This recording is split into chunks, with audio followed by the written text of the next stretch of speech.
গণ অধিকার পরিষদের সভাপতি নুরুল হক নূরের উপর হামলা দেশীয় ও আন্তর্জাতিক ষড়যন্ত্রের অংশ বলে মন্তব্য করেছেন বিএনপির স্থায়ী কমিটির সদস্য ডক্টর এজেড জাহিদ হোসেন। শনিবার রাতে ঢাকা মেডিকেল কলেজ হাসপাতালে নুরুল হক নূরকে দেখতে এসে তিনি এসব কথা বলেন। ডক্টর জাহিদ হোসেন একজন জাতীয় রাজনৈতিক নেতার উপর যে হামলা হয়েছে তা প্রতিহিংসামূলক। ৫ আগস্টের পর প্রশাসনে যারা ঘাপটি মেরে বসে আছে তারাই এই কাজ করেছে। বিএনপি চেয়ারপারসন বেগম খালেদা জিয়া ও ভারপ্রাপ্ত চেয়ারম্যান তারেক রহমান সার্বক্ষণিক নূরের শারীরিক খোঁজ রাখছেন বলেও জানান তিনি। এই ঘটনায় যারা আহত হয়েছেন তাদের সুচিকিৎসার সর্বোচ্চ ব্যবস্থা নিতে অন্তর্বর্তী সরকারের প্রতি আহ্বান জানান তিনি। একজন জাতীয় রাজনৈতিক নেতার প্রতি যে আচরণ এবং এক ধরনের প্রতিহিংসামূলক আচরণ প্রকাশিত হয়েছে কতিপয় আইন শৃঙ্খলা রক্ষাকারী বাহিনীর সদস্যদের। স্বৈরাচারের পলায়নের পর যে আইন শৃঙ্খলা রক্ষাকারী বাহিনীর যে দোসর, স্বৈরাচারের দোসররা এখনো যে ঘাপটি মেরে আছে, যেটা সবসময় বিএনপি সহ সকল রাজনৈতিক দল বলে আসছিল, তারা যেমন প্রশাসনে আছে, বিচারালয়ে আছে, আইন শৃঙ্খলা রক্ষাকারী বাহিনী তারা যা আছে তার প্রমাণ রেখেছে। এনসিপির দক্ষিণাঞ্চলের মুখ্য সংগঠক হাসনাত আবদুল্লাহ বলেছেন, সংস্কার না হলে তাদের জন্য নূরের পরিণতি অপেক্ষা করছে। শনিবার রাতে ব্রাহ্মণবাড়িয়ার বিজয়নগরে এক বৈঠকে কথা বলেন তিনি। এ সময় তিনি আরও বলেন, এনসিপি নির্বাচন বিরোধী নয়, তবে নির্যাতন নিপীড়ন বন্ধের জন্যই বিচার ও সংস্কার চান তারা। নূর ভাইয়ের যে পরিণত হয়েছে একই পরিণত আমাদের জন্য অপেক্ষা করছে যদি আমরা নিয়ম পরিবর্তন না করতে পারি। দেশনেত্রী বেগম খালেদা জিয়ার যে পরিণত হয়েছিল আমাদের জন্য একই পরিণত অপেক্ষা করছে যদি আমরা নিয়ম পরিবর্তন করতে না পারি। সেজন্য আমাদের নিয়ম পরিবর্তনের জন্য, যেটার নাম দিয়েছে আমরা সংস্কার, এটার জন্য আমাদেরকে ঐক্যবদ্ধ অবশ্যই আমাদেরকে থাকতে হবে। জাতীয় পার্টি বাংলাদেশ ছাড়া অন্য কারো দালালি করে না বলে মন্তব্য করেছেন দলের মহাসচিব শামীম হায়দার পাটোয়ারি। অভিযোগ করেন, জাতীয় পার্টিকে দোসর বানানোর চেষ্টায় হোঁচট খাচ্ছে গণতন্ত্র। শনিবার বিকেলে কাকরাইলে জাতীয় পার্টির কার্যালয়ে ব্রিফিংয়ে তিনি এসব মন্তব্য করেন। গণ অধিকার পরিষদের সভাপতি নুরুল হক নূরের সুস্থতা কামনায় দোয়া চান শামীম পাটোয়ারি। তিনি বলেন, গত রাতে নিরাপত্তার স্বার্থে পদক্ষেপ নেয় পুলিশ ও সেনাবাহিনী। এই সরকার সুষ্ঠু ভোট করতে পারবে কিনা তা নিয়ে সন্দেহ প্রকাশ করেন জাপার মহাসচিব। বলেন, কিছু দল চাচ্ছে জাতীয় পার্টি যাতে নির্বাচনে অংশ নিতে না পারে। বিকেল ৩টায় কার্যালয়ের সামনে কর্মসূচি থাকলেও নিরাপত্তার কারণে ভবনের ভেতরে ব্রিফিং করেন জাতীয় পার্টির মহাসচিব। জাতীয় পার্টি কোনো দলের দালালি করে না, কোনো দেশের। জাতীয় পার্টি বাংলাদেশের দালালি করে। বাংলাদেশের স্বাধীনতা, সার্বভৌমত্ব, ডিগনিটির জন্য যেটা প্রাসঙ্গিক, জাতীয় পার্টি সেই রাজনীতি করে। গণ অধিকার পরিষদের সভাপতি নুরুল হক নূরের ওপর হামলার ঘটনায় ২৪ ঘণ্টা পার হলেও সংশ্লিষ্টদের বিরুদ্ধে কোনো ব্যবস্থা নেওয়া হয়নি বলে অভিযোগ করেছেন বাংলাদেশ জামায়াতে ইসলামী নায়েবে আমির ডক্টর সৈয়দ আবদুল্লাহ মোহাম্মদ তাহের। শনিবার সন্ধ্যা ৭:৩০টার দিকে ঢাকা মেডিকেল কলেজ হাসপাতালে আহত নুরুল হক নূরের শারীরিক অবস্থার খোঁজ খবর নিতে এসে সাংবাদিকদের সঙ্গে আলাপকালে তিনি এ মন্তব্য করেন। বলেন, হামলার পেছনে কোনো দুরভিসন্ধি আছে কিনা তা খতিয়ে দেখতে হবে। পুলিশের ভূমিকা সন্দেহজনক। ২৪ ঘণ্টা পার হলেও প্রশাসন কোনো পদক্ষেপ নেয়নি, যা নিন্দনীয়। ডক্টর তাহের ভিপি নূরের সর্বোচ্চ চিকিৎসা নিশ্চিত করতে প্রয়োজনে বিদেশ পাঠানোর আহ্বান জানান।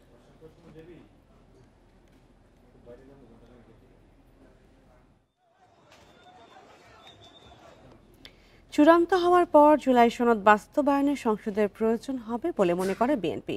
আর জামায়াত জানায়, রাষ্ট্রপতির ঘোষণাতেই তা বাস্তবায়ন সম্ভব। এনসিপি অবশ্যই জন্য গণভোট চায়। গত ফেব্রুয়ারি থেকে জুলাই পর্যন্ত ২ দফায় রাজনৈতিক দলগুলোর সঙ্গে আলোচনা শেষে ৮৪টি প্রস্তাব চূড়ান্তের পর তা ১৫ই সেপ্টেম্বরের মধ্যে সনদ আকারে প্রকাশ করতে চায় ঐকমত্য কমিশন। দায়িত্ব নেয়ার পর রাষ্ট্রের বিভিন্ন ক্ষেত্রে সংস্কারের উদ্যোগ নেয় অন্তর্বর্তী সরকার। গঠন করা হয় ৬টি সংস্কার কমিশন। তাদের প্রস্তাব নিয়ে রাজনৈতিক দলগুলোর সঙ্গে আলোচনা করে ৮৪টি প্রস্তাব চূড়ান্ত করে ঐকমত্য কমিশন। খসড়া জুলাই জাতীয় সনদ চূড়ান্ত হলে এর বাস্তবায়ন প্রক্রিয়া কি হবে? জুলাই অভ্যুত্থানে নেতৃত্ব দেয়াদের রাজনৈতিক প্ল্যাটফর্ম এনসিপি জোর দিচ্ছে গণভোট অথবা গণপরিষদ গঠনের উপর। নির্বাচনের আগে সংস্কার হবে এরকম একটা গ্রহণযোগ্য পদ্ধতি, সেটা গণপরিষদ হোক, প্রেসিডেন্সিয়াল অর্ডার হোক কিংবা অন্য কোনোভাবে হোক, যেটাই হোক সেটা সকল দলকে সাথে নিয়ে নির্বাচনের আগে করতে হবে। কোনোভাবেই নির্বাচনের পরে সংস্কারকে নেওয়া যাবে না। আর রাষ্ট্রপতির ঘোষণাতেও জুলাই সনদ বাস্তবায়ন সম্ভব বলে মনে করে জামায়াতে ইসলামী। আলোচনার মাধ্যমে সমঝোতায় পৌঁছা, সেটা ঐকমত্য কমিশনের মাধ্যমে হইতে পারে, অথবা রাজনৈতিক দলগুলোর মধ্যে পারস্পরিক আলোচনা হতে পারে। সেকেন্ড থিং হচ্ছে, আগে এটা যদি সমঝোতার মাধ্যমে না হয় তাহলে সরকার একটা লিগ্যাল ফ্রেমের আওতায় এনে এটা করতে পারে। বিএনপি নেতা গয়েশ্বর বলছেন, সংবিধান সংক্রান্ত সংস্কার প্রস্তাবগুলো বাস্তবায়ন করতে সংসদ লাগবে। সনদ মানে একটা প্রতিশ্রুতি, তাহলে এটা এফেক্ট করবে কখন? ইলেকশনের পর, পার্লামেন্ট। আর যেগুলি পার্লামেন্টের সাথে, কনস্টিটিউশনের সাথে সংশ্লিষ্ট না, এটাই সরকার তার এক্সিকিউটিভ অর্ডারই করতে পারে। রাজনৈতিক দলগুলোকেই জুলাই সনদ বাস্তবায়ন প্রক্রিয়া নির্ধারণ করতে হবে বলে জানিয়েছেন বদিউল আলম মজুমদার। বাস্তবায়ন পর্যায়েও বড়টা তাদের কোর্টে, রাজনৈতিক দলের কোর্টে, এবং তাদেরকে সিদ্ধান্ত নিতে হবে যার মাধ্যমে একটা নির্বাচনের পথ সুগম হবে এবং সুষ্ঠু নিরপেক্ষ নির্বাচনের পর গণতান্ত্রিক উত্তরণের পথ উন্মোচিত হবে। আগামী 15 সেপ্টেম্বর ঐকমত্য কমিশনের বর্ধিত মেয়াদ শেষ হওয়ার আগেই জুলাই সনদ চূড়ান্ত করতে চায় কমিশন। আনোয়ার সাদাত নূর, ইন্ডিপেন্ডেন্ট নিউজ, ঢাকা। সবার জন্য নিরাপদ বাংলাদেশ গড়ে তুলতে আগামী নির্বাচনে ক্ষুদ্র জাতি গোষ্ঠীর সক্রিয় সমর্থন ও সহযোগিতা চেয়েছেন বিএনপির ভারপ্রাপ্ত চেয়ারম্যান তারেক রহমান। শনিবার বিকেলে ময়মনসিংহে ক্ষুদ্র জনগোষ্ঠীর প্রতিনিধি সমাবেশে লন্ডন থেকে ভার্চুয়ালি যুক্ত হয়ে এ সমর্থন চান তিনি। ময়মনসিংহে টাউন হলে এ সমাবেশের আয়োজন করে জাতীয়তাবাদী ক্ষুদ্র জনগোষ্ঠী দল। তারেক রহমান বলেন, দেশের সব জনগোষ্ঠীকে নিয়ে অন্তর্ভুক্তিমূলক নিরাপদ বাংলাদেশ গড়তে চায় বিএনপি। আগামীতে জাতীয় সংসদ সহ দেশের সব গুরুত্বপূর্ণ প্রতিষ্ঠানে ক্ষুদ্র জাতিগোষ্ঠীর প্রতিনিধি রাখার পরিকল্পনা রয়েছে বিএনপির। তিনি জানান, বিএনপি আগামী দিনে রাষ্ট্র পরিচালনার সুযোগ পেলে সরকারি চাকরিতে ক্ষুদ্র জাতিগোষ্ঠীর সংসদের নিয়োগ প্রক্রিয়া আরও সহজ করবে। এ সময় সব জাতি, ধর্ম ও বর্ণের মানুষের জন্য আদর্শ দেশ করতে ফেব্রুয়ারির নির্বাচনে সবার সমর্থন চান বিএনপির ভারপ্রাপ্ত চেয়ারম্যান। পাহাড়ি অঞ্চলে কিংবা সমতলে বসবাসকারী প্রত্যেকটি জনগোষ্ঠী নিজের এবং নিজ দেশের স্বার্থ সম্পর্কে যদি সচেতন থাকে, তাহলে অবশ্যই কোনো অপশক্তি বিভ্রান্তি সৃষ্টির সুযোগ নিতে পারবে না। দল, মত, ধর্ম, বর্ণ, গোত্র, গোষ্ঠী নির্বিশেষে সবার জন্য একটি নিরাপদ বাংলাদেশ প্রতিষ্ঠার জন্য আসন্ন জাতীয় নির্বাচনে বাংলাদেশ জাতীয়তাবাদী দল বিএনপি আপনাদের সক্রিয় সমর্থন এবং সহযোগিতা চায়। গুম হওয়া মানুষের মামলাগুলো দ্রুত সমাধানের আশ্বাস দিয়েছেন আইন উপদেষ্টা আসিফ নজরুল। আর আলোচকদের অভিযোগ, প্রয়োজনীয় সব তথ্য থাকার পরেও গুমের বিচার নিশ্চিতে অনেক বাধা আসছে। শনিবার রাজধানীর একটি হোটেলে আন্তর্জাতিক গুম প্রতিরোধ দিবসে আলোচনা সভায় তারা এই কথা বলেন। শনিবার রাজধানীর একটি হোটেলে গুম সংক্রান্ত কমিশন ও জাতিসংঘের মানবাধিকার হাই কমিশনের এই আয়োজন। সেখানে নিপীড়ন দিনের স্মৃতিচারণ করেন গুমের শিকার হওয়া মানুষেরা। এদের পরিবারের কেউ গুম হয়ে গেছে, একটা ভিন্নভাবে আঙুল তোলা হতো এবং এদেরকে সবসময় সার্ভেইলেন্সের মধ্যে রাখা হতো। বলপূর্বক গুম হওয়া মানুষদের চাওয়া একটাই, সব ঘটনা তদন্ত করে জড়িতদের শাস্তি নিশ্চিত। আমরা তো ভেবেছি হয়তো অ্যাক্সিডেন্ট হয়েছে, কোথাও কি হয়েছে। সাধারণত তো একটা মানুষ হারিয়ে গেলে সে কেন চিন্তা করবে যে র্যাব তুলে নিয়ে গেছে। বেসামরিক যে কর্মকর্তারা জড়িত ছিলেন তাদেরকে চিহ্নিত করা এবং চিহ্নিত করে তাদের বিরুদ্ধে আইনানুগ ব্যবস্থা নেওয়া। প্রয়োজনীয় তথ্যের পরও বিচার নিশ্চিতে অনেক বাধা আসছে জানিয়ে আলোচকরা বলেন, আয়নাঘরগুলোকে জাদুঘর বানালে তা নতুন প্রজন্মের কাছে স্বৈরাচারের নিষ্ঠুরতার সাক্ষ্য হয়ে থাকবে।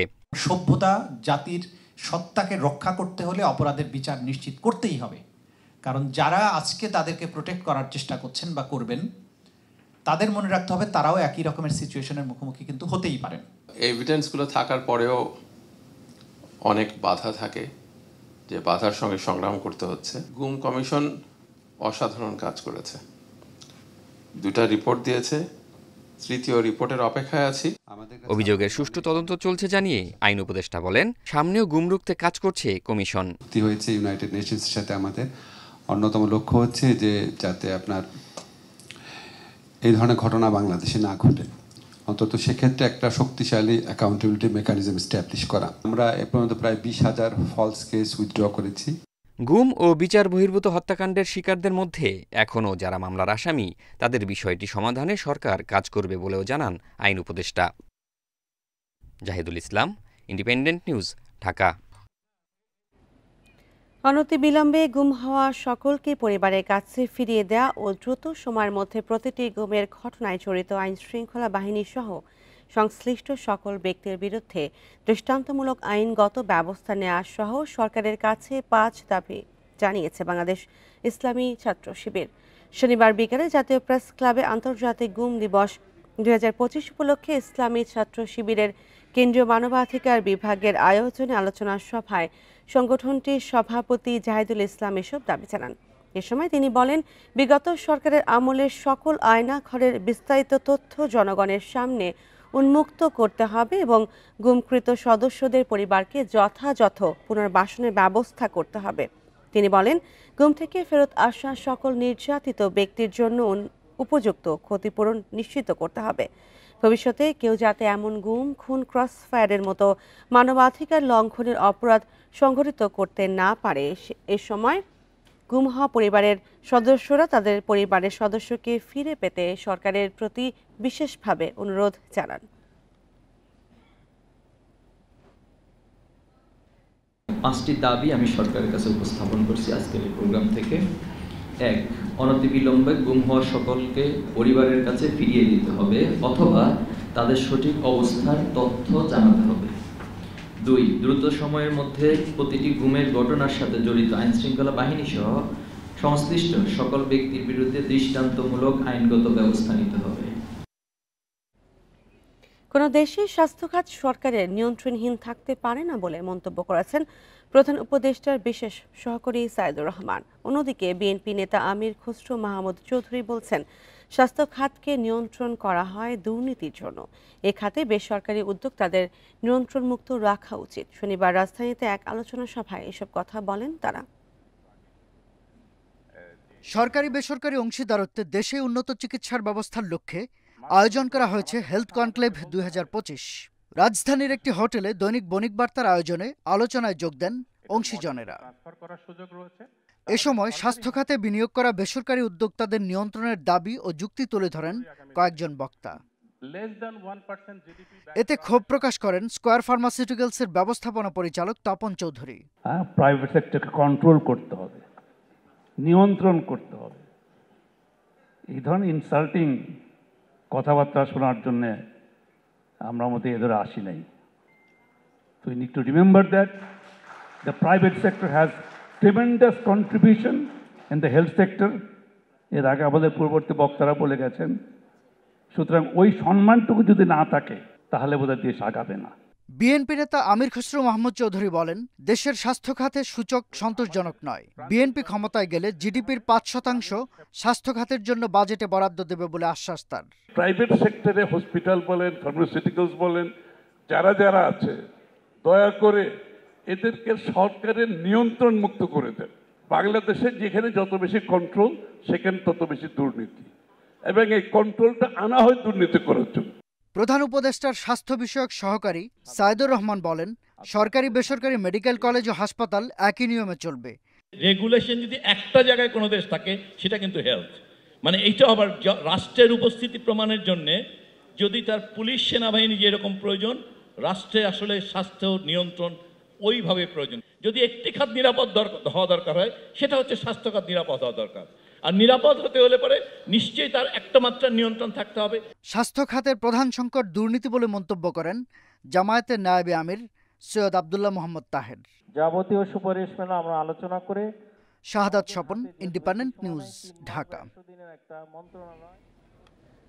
এই বছর ডেঙ্গু আক্রান্তদের মধ্যে সেরোটাইপ 2 এবং 3 দুটি ধরনই মিলেছে। এই দুটিকেই ঝুঁকিপূর্ণ বলছেন জনস্বাস্থ্য বিশেষজ্ঞরা। 2023 সালে দেশের ইতিহাসে সবচেয়ে বেশি 1700 মানুষের মৃত্যু হয়েছিল সেরোটাইপ 2-তে। তবে পূর্ণাঙ্গ ধরন শনাক্ত না হওয়ায় ডেঙ্গু প্রতিরোধে ঘাটতি থেকেই যাচ্ছে। দেশে কত শতাংশ ডেঙ্গু রোগী কোন সেরোটাইপ দিয়ে আক্রান্ত হচ্ছে তা শনাক্ত করে আইইডিসিআর, যার উপর নির্ভর করে ডেঙ্গুর ভয়াবহতা। 2023 সালে দেশের ইতিহাসে সবচেয়ে বেশি 1700 মানুষ ডেঙ্গুতে মারা যান। সে বছর 75% বেশি সেরোটাইপ ডেন 2-তে আক্রান্ত হয়েছিলেন। আর 2024 সালে 70% আক্রান্ত হন ডেন 3-তে। এবছর পাওয়া গেছে দুটো ধরনই। বিশেষজ্ঞরা বলছেন ডেঙ্গুর 4টি ধরন রয়েছে। এর মধ্যে একটিতে পজিটিভ হলে পরবর্তীতে ওই ধরনটিতে আবারও আক্রান্ত হওয়ার সম্ভাবনা তেমন নেই। তবে দ্বিতীয়বার ডেঙ্গু আক্রান্ত হলে রোগীর শারীরিক অবস্থা হতে পারে গুরুতর। বরগুনাতে পেয়েছি সেরোটাইপ 3 এবং সেরোটাইপ 2। আর টোটালটা হয়তো আরো কয়েকদিন পরে পাওয়া যাবে। এটা হচ্ছে আপনার যখন বরগুনাতে আউটব্রেকটা হলো, ডেঙ্গুর অনেক রোগী পাওয়া গেল, মৃত্যুবরণ করলো। আর সম্ভবত এই সেরোটাইপ 2 এবং 3 সারা দেশে আছে। পুরো পিকচারটা আরো কয়েকদিন পরে জানাবো। জনস্বাস্থ্য বিশেষজ্ঞ বলছেন কোনো বছরই পূর্ণাঙ্গভাবে ডেঙ্গুর ধরন নির্ণয় করা যায়নি এখনো, যে কারণে প্রতিরোধে থেকে যাচ্ছে ঘাটতি। এভিডেন্স যদি না থাকে কোন টাইপ দ্বারা আক্রান্ত হয়েছে, কত লোক কোন টাইপ দ্বারা কতবার আক্রান্ত হয়েছে, এগুলো কোনো তথ্যই আমাদের কাছে নেই। তার মানে আমরা অন্ধকারে আছি। আসলে আমাদের এভিডেন্স জেনারেট করার জন্য প্রত্যেকবার টাইপিং করা দরকার। এটা জাতীয়ভাবে এমনভাবে করা দরকার যাতে করে বাংলাদেশের পুরো চিত্র আমরা পাই। এবছর 30 আগস্ট পর্যন্ত ডেঙ্গুতে আক্রান্ত হয়েছেন 30,908 জন আর প্রাণহানি 118 জনের। আফসানা ফিরোজ জুই, ইন্ডিপেন্ডেন্ট নিউজ, ঢাকা। রাজশাহী বিশ্ববিদ্যালয় কেন্দ্রীয় ছাত্র সংসদ রাকসু প্রতিষ্ঠার 6 দশকের ইতিহাসে এই প্রথম ভিপি পদে লড়ছেন একজন ছাত্রী। তিনি হলেন শিক্ষা ও গবেষণা ইনস্টিটিউটের শিক্ষার্থী তাসিন খান। বলেন, সাধারণ শিক্ষার্থীদের অধিকার আদায়ের জন্যই তার এই প্রতিদ্বন্দ্বিতা। রাকসু নির্বাচনে শনিবার পর্যন্ত 203টি মনোনয়নপত্র তোলা হয়েছে। এর মধ্যে ভিপি সহ বিভিন্ন পদের প্রার্থী 7 জন ছাত্রী।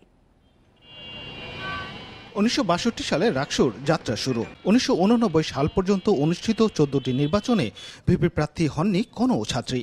এবারে প্রথম এই পদে প্রতিদ্বন্দ্বিতা করছেন শিক্ষা ও গবেষণা ইনস্টিটিউটের শিক্ষার্থী তাসিন খান। বৈষম্য বিরোধী ছাত্র আন্দোলনের সাবেক সমন্বয়ক তাসিন জানান, জুলাই গণঅভ্যুত্থানের সময় মৃত্যুকে খুব কাছ থেকে দেখেছেন। বলেন, রাকসুর মতো জায়গায় বিভিন্ন রাজনৈতিক সংগঠনকে গুরুত্ব দেওয়া হলেও সাধারণ শিক্ষার্থীদের প্রতিনিধিরা থাকেন উপেক্ষিত। তাই ভিপি পদে প্রতিদ্বন্দ্বিতা করছেন তিনি। নিউট্রিশন ইস্যু আছে, এই সবগুলো কিন্তু একটার একটার সাথে সম্পৃক্ত। তো সুতরাং আমি মনে করি আমি ওই ক্ষেত্রে যদি এমন পলিসি ডেভেলপমেন্টের ক্ষেত্রে কাজ করতে পারি তাহলে আমার অন্যান্য সমস্যাগুলোর উপর এটার একটা পজিটিভ ইফেক্ট পড়বে। ছাত্রীদের স্বতঃস্ফূর্ত অংশগ্রহণে রাকসু নির্বাচন প্রতিদ্বন্দ্বিতাপূর্ণ হবে বলে আশা সাধারণ শিক্ষার্থী ও প্রার্থীদের। আমরা ভিপি ক্যান্ডিডেট দেখেছি যে সে হচ্ছে নিজের প্রার্থিতা ঘোষণা করেছে। এটা অবশ্যই রাষ্ট্রের জন্য একটা অনেক ধরনের বড় একটা পাওয়া, কারণ 63 বছরে কোনো নারী ভিপি মানে এর মধ্যে কোনো প্রার্থী ছিল না। এনভায়রনমেন্টটা কিন্তু তৈরি করাটা প্রয়োজন ছিল, সেটা কিন্তু আমরা দিতে ব্যর্থ হয়েছি কোনো না কোনোভাবে আমাদের প্রত্যেকের জায়গা থেকে। ইভেন একজন নারী হিসেবে এই যে সাহস করার ব্যাপারটা, এটা কিন্তু আরও কয়েক শতক আগে হওয়া উচিত ছিল। নির্বাচন কমিশন বলছে এবার ছাত্রীদের অংশগ্রহণ আগের চেয়ে বেড়েছে।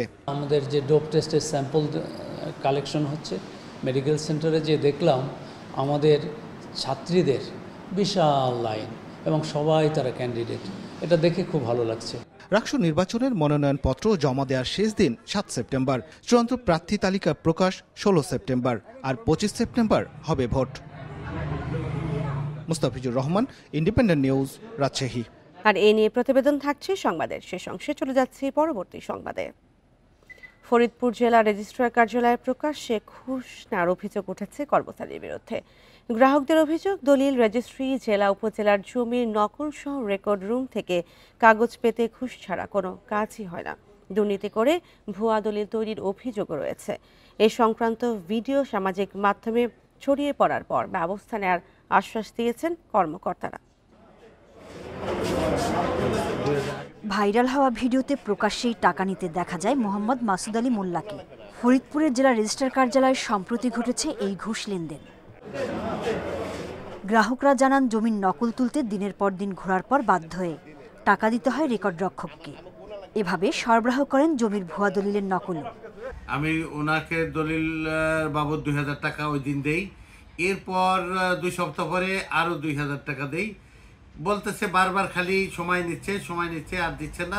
মাসুদ মিয়াকে এটা পরিপূর্ণ দায়ভার উনি এটা কিভাবে করলো, কেন করলো, এটা ওনার জবাবদিহিতি চাই আর ওনার বিচার চাই। ঘুষ নেওয়া ছাড়া মাসুদ মোল্লার বিরুদ্ধে ভুয়া সনদে চাকরি নেওয়ার অভিযোগ ওঠে, তবে এসব অস্বীকার করেন তিনি। এবং ওই টাকাটা আমার ব্যাগে ছিল জোর করে, আমি কিন্তু যেভাবে করছে আমি বড় ভাই শ্রদ্ধা করতাম, বাঙালি চাকরি করছি তো ওইভাবে যে উনি ওইভাবে দিবে জোর করে দিচ্ছে, এই জায়গায় এইভাবে দিচ্ছে। দেওয়ার পরে পরক্ষণে যখন দেখলাম যে এই অবস্থা, তখন উনি বিকাশ নাম্বার দিয়েছে, আমি টাকাটা ব্যাগে দিয়ে। এদিকে সামাজিক যোগাযোগ মাধ্যমে টাকা নেওয়ার দৃশ্য ছড়িয়ে পড়ায় ব্যাখ্যা দিতে বলা হয়েছে তাকে। সেই সাথে অভিযোগ তদন্ত করে ব্যবস্থা নেওয়ার আশ্বাস জেলা রেজিস্ট্রারের। কি সুবিধা কি অসুবিধা, কারণ আমরা তো কিছু জানি না, আপনারাও জানেন না, তাই না? আমরাও জানি না। তাকে সে ব্যাপারে চিঠি দিয়েছে এবং 3 দিনের ভিতরে সে উত্তর দেবে, না হলে আমাদের যে বিভাগীয় ব্যবস্থা সেটা নেওয়া হবে। বিষয়টা যদি প্রমাণিত হয়, আমি ভারপ্রাপ্ত কর্মকর্তা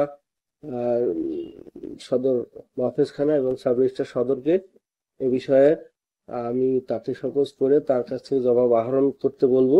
ফরিদপুর জেলা রেজিস্ট্রার অফিসের সেবা গ্রহীতা 5 জেলার প্রায় 1 কোটি মানুষ।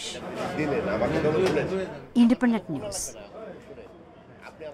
সিলেটের কানাইঘাট সীমান্তে বিএসএফ এর গুলিতে বাংলাদেশি যুবক নিহত হয়েছেন। শুক্রবার বিকেলে সীমান্তের 1339 নম্বর পিলারের কাছে এই ঘটনা ঘটে। বিকেলে বাংলাদেশের মরদেহ সীমান্তে পড়ে থাকতে দেখে স্থানীয়রা। নিহত যুবকের নাম আব্দুর রহমান। বিষয়টি নিশ্চিত করেছেন কানাইঘাট থানার ওসি আব্দুল আওয়াল। পুলিশ জানায় সকালে ডোনা সীমান্তের ওপারে তার মরদেহ দেখতে পায় স্থানীয়রা। তবে কী কারণে ওই যুবক ভারতে প্রবেশ করেছিল তা এখনও নিশ্চিত করা যায়নি। স্থানীয়দের ধারণা মহিষ আনতে সীমান্তের ওই এলাকায় যায়। এ সময় বিএসএফ তাকে লক্ষ্য করে গুলি করে। মরদেহ ফিরে আনার বিষয়ে আইনি কার্যক্রম চলছে।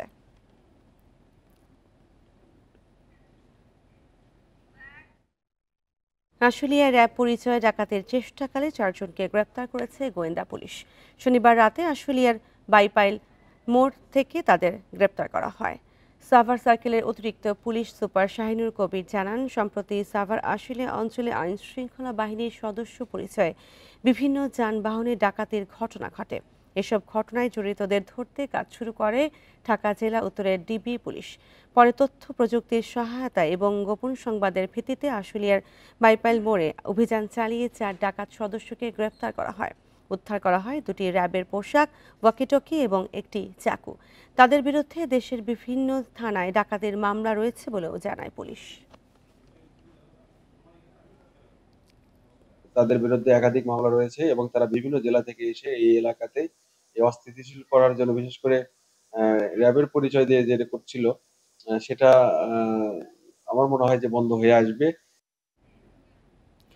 ক্রেতা সংকটে দিশেহারা ঠাকুরগাঁয়ের চামড়ার ব্যবসায়ীরা। সরকারের বেঁধে দেওয়া দামের থেকে প্রতি পিস চামড়ায় 500 টাকা পর্যন্ত গুনতে হচ্ছে লোকসান। এতে প্রায় 80,000 পিস চামড়া নিয়ে বিপাকে পড়েছেন শতাধিক মৌসুমি ব্যবসায়ী। চামড়ার ন্যায্য মূল্য না পাওয়ার বিষয়ে শিল্প মন্ত্রণালয়কে জানিয়েছে স্থানীয় বিসিক। গেল কোরবানির ঈদে ঠাকুরগাঁয়ে প্রায় শতাধিক মৌসুমি ব্যবসায়ী সংগ্রহ করেন 1 লাখ চামড়া। তবে ক্রেতা সংকটে সেই চামড়া বিক্রি করতে না পেরে নিঃস্ব হওয়ার পথে তারা। ঠাকুরগাঁও সহ আশেপাশের এলাকা থেকে সংগ্রহ করা 1 লাখ চামড়ার মধ্যে 3 মাসে বিক্রি হয়েছে প্রায় 40,000 পিস। এছাড়া ঈদের পর সংগ্রহ করা আরও 20,000 পিস সহ অবিকৃত রয়েছে 80,000 পিস চামড়া। লবণ দিয়ে সংরক্ষণ করতে গিয়ে গুনতে হচ্ছে বাড়তি খরচ। অনেক দামে কিনা হয়েছে, এখন ওই চামড়া কি বলতেছে, এখন বলতেছে অর্ধেক দাম কেমন 300, 200, 500। চামড়া কেনার পরে একবার লবণ দিছি, দেওয়ার পরে এখন কোনো পার্টি পাওয়া যাচ্ছে না নগদ টাকা বিক্রি করার জন্য। সেই মাদ্রাসার চামড়াগুলো আনে আমরা মজুত করছি, কিন্তু এখন কোনো খরিদ্দার নাই। এখন ট্যানারিওয়ালাদেরকে বলতেছি যে ওনারা বলতেছে যে এখন কুরবানির চামড়া ওনারা কিনবেন না। ব্যবসায়ীদের অভিযোগ, সরকারের বেঁধে দেওয়া দামের চেয়ে প্রতি পিস চামড়ায় 500 টাকা পর্যন্ত গুনতে হচ্ছে লোকসান। আর সংরক্ষিত চামড়া বিক্রির বিষয়ে শিল্প মন্ত্রণালয়কে অবহিত করেছে স্থানীয় বিসিক কর্তৃপক্ষ। সরকারের প্রতি দৃষ্টি আকর্ষণ করতে এই চামড়াগুলো যেন খুব দ্রুতভাবে বিক্রির একটা সুব্যবস্থা করে দেয়। তো আমরা আশাবাদী যে শিল্প মন্ত্রণালয় বাণিজ্য মন্ত্রণালয়ের সাথে এই বিষয়ে আলোচনা করছে। বাণিজ্য মন্ত্রণালয় এই চামড়া বিক্রি করার জন্য স্থানীয় পর্যায়ে একটা ভালো একটা উদ্যোগ নেবে বলে আমরা আশা করছি। এবছর ঢাকায় লবণযুক্ত পশুর চামড়া ১,৩৫০ টাকা এবং ঢাকার বাইরে লবণযুক্ত প্রতিটি চামড়া ১,১৫০ টাকা নির্ধারণ করেছিল সরকার। Independent news. আজ বাজারে আসছে পরিবেশ বান্ধব পাটের ব্যাগ। পাট মন্ত্রণালয় নিজস্ব ভ্যানে করে বাজারে বাজারে পৌঁছে দেবে এই ব্যাগ। দাম পড়বে ২০ থেকে ৭০ টাকার মধ্যে। এই ব্যাগ জনপ্রিয় হলে পলিথিনের ব্যবহার বন্ধ হবে বলে আশা মন্ত্রণালয়ের। নিষিদ্ধ হলেও দেদারসে ব্যবহার হচ্ছে পলিথিন ব্যাগ। আইন করেও পাটের ব্যাগ নিশ্চিত করা যায়নি। বলা হচ্ছিল বাজারে পলিথিনের বিকল্প না থাকায় বন্ধ করা সম্ভব হয়নি। অনেক দিনের চেষ্টায় বাজারে পাটের ব্যাগ ছাড়ছে মন্ত্রণালয়। সচিব জানান, জলবায়ু ফান্ডের টাকায় এই ব্যাগ তৈরি করা হচ্ছে। বাজারে বিশেষ ভ্যানে ও টিসিবি ট্রাকে পাওয়া যাবে পাটের ব্যাগ। প্রতিটি ব্যাগে ভর্তুকি দিচ্ছে সরকার। 25 কোটি টাকা দিয়ে শুরু করব। প্রথমে শুরু করছি ঢাকা শহরে। আমরা এটা তো সাবসিডাইজ প্রাইসে দিচ্ছি। এগুলো আছে হলো সর্বনিম্ন 20 টাকা, যেটার মার্কেট প্রাইস নিয়ার অ্যাবাউট 20 টাকা হয়তো ওপেন মার্কেট থেকে গেলে 35-40 টাকা এরকম। আরেকটা আছে হয়তো 30 টাকা 25 টাকা, এরকম কয়েকটা ক্যাটাগরি, তিন ক্যাটাগরি আছে। উদ্যোক্তারা বলছেন পাটের ব্যাগ একাধিকবার ব্যবহার করা যায়। এর সুফল পেতে পারে পাট খাত। পাটের ব্যাগটাকে আমরা দলমত নির্বিশেষে যদি ব্যবহার করার উদ্যোগ নেই, এটাকে উৎসাহিত করি, বিশেষ করে তরুণ যারা আছে আগামীর ভবিষ্যৎ, তারা যদি এটাকে সত্যিকার অর্থেই পজিটিভ একটা ইম্প্যাক্ট ফেলবে সেই চিন্তা করে যদি এগিয়ে আসে, আমি বিশ্বাস করি একটা নতুন ধারা তৈরি হবে বাংলাদেশে।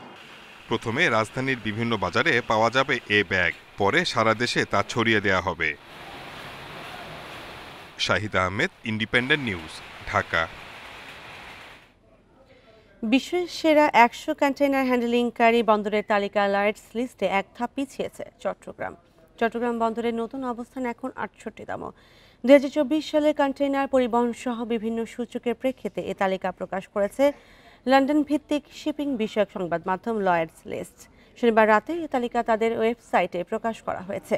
তালিকায় শীর্ষস্থানে রয়েছে চীনের সাংহাই, দ্বিতীয় স্থানে আছে সিঙ্গাপুর। লয়েডস লিস্টের তথ্য অনুযায়ী ২০২৪ সালে চট্টগ্রাম বন্দর ৩২,৭৫,৬২৭ একক কন্টেইনার হ্যান্ডলিং করেছে। ২০২৩ সালে চট্টগ্রাম বন্দর ৩০,৫০,৭৯৩ TEUর কন্টেইনার ওঠানামা করেছিল। সেই হিসেবে কন্টেইনার পরিবহন ৭.৪% বেড়েছে। এই ছিল এখনকার সংবাদে। ইন্ডিপেন্ডেন্ট টেলিভিশনের সব খবর বিস্তারিত জানতে চোখ রাখুন ফেসবুক, ইউটিউব ও এক্সে। ধন্যবাদ সবাই।